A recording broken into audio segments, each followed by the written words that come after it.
बिस्मिल्लाहिर्रहमानिर्रहीम अस्सलामुअलैकुम, खुशामदीद आप सबको मेरे चैनल पे। तो आप मुझे सब बताइएगा पहले तो कि कौन पराठा जो है ऐसे तोड़ के तो जो है ना देश घी में से लगा के खाता है, बहुत मज़ा आता है। मैं तो इसी तरह ही खाती हूँ, आप भी बताइएगा कि आप कैसे खाते हैं।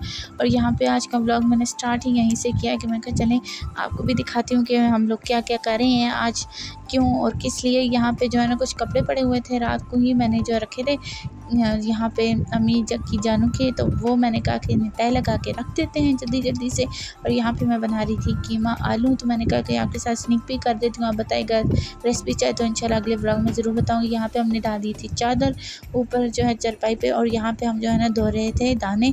दाने धो के तो फिर इन्हें सुखाते हैं और फिर हम इन्हें पिसाने के लिए देते हैं, क्योंकि इनमें मिट्टी होती है और मिट्टी वाले जब ये पीस जाएंगे तो फिर बुरा लगता है। इसलिए जो है ना हम लोग इन्हें जो है ना फैला के यूँ रख देते थे ताकि ये सूख जाएँ। और सूखने के बाद जो है ना हम इनको जो है ना बोरी में डालते हैं और फिर पिसाने के लिए देते हैं। इस तरह जो है ना आटा भी साफ़ सुथरा होता है और हमें पता होता है कि कोई गंद शंद भी नहीं होगा।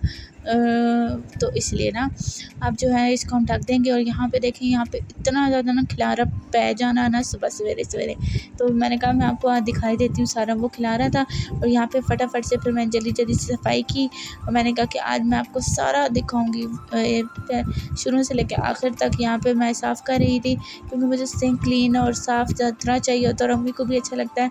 यहाँ पे सारे बर्तन साफ़ हो गए थे और साइड पे जो है ना चूल्हा था, चूल्हा भी साफ़ सुथरा मैंने कर दिया था और साइड वाला भी मैंने बिल्कुल साफ़ कर दिया था। अगर आपको किचन टूर चाहिए तो आप मुझे ज़रूर कमेंट में बताइएगा, मैं ज़रूर इंशाल्लाह दूँगी।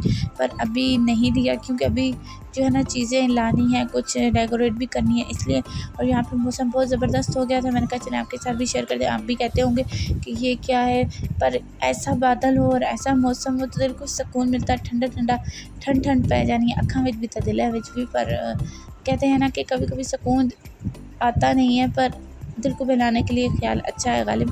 तो यहाँ पे वो कपड़े धो के हम लोगों ने सारे रखे हुए थे, क्योंकि कपड़े ना धुलें ऐसा हो नहीं सकता। और सर्दियाँ आएँ और सर्दियों से पहले कपड़े ना धुलें तो ऐसा नहीं होता। हमारे यहाँ तो हमेशा ही कपड़े ना इतने ही होते हैं। आप ज़रूर बताइएगा कि आप लोग सर्दियों की तैयारियाँ कैसे करी हैं। मैंने सर्दियों की तैयारियों की तो स्टार्ट कर दी हैं, अभी और भी बहुत सारे करने हैं, तो वो भी इंशाल्लाह व्लॉग में मैं आपके साथ शेयर करूँगी। अपना ख्याल रखा करें, मुझे दुआ में याद रखा करें, लाइक सब्सक्राइब किया करें। और कोई भी गलती गुस्ताखी हो जाए करे तो उसके लिए सॉरी, माजरत, क्योंकि इंसान हूँ, इंसान से गलतियाँ हो जाती हैं। अगर किसी और से भी गलती हो जाए तो माफ़ कर दिया करें, गुस्सा ना किया करें। गुस्सा आराम होता है, आपके दिल को वो के लिए भी अच्छा नहीं और आपके लिए भी। अपना ख्याल रखिएगा। टेक केयर, बाय, अल्लाह हाफ़िज़, खुदा हाफ़िज़।